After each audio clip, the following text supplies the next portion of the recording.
Había unha vez unha familia que foi de excursión e, no medio das sombras, atopáronse un castillo super tenebroso.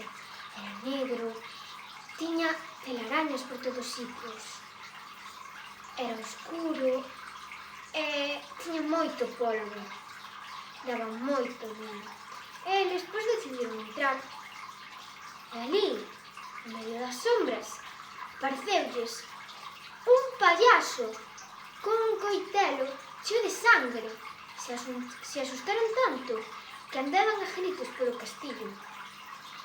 E de pronto o payaso púxose a decir: unto mantequilla, unto mantequilla. E eles non entendían nada, porque claro, un payaso que unta mantequilla non lles cuadraba a cousa.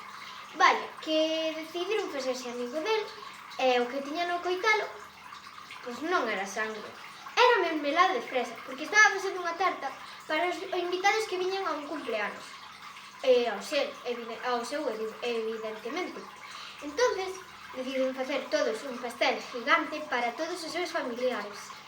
E desde eso, os seus amigos e todos esos, os fantasmas, os payasos e todas as súas familias viven ali. Mais esa familia de humanos que se levan moi ben cos payasos.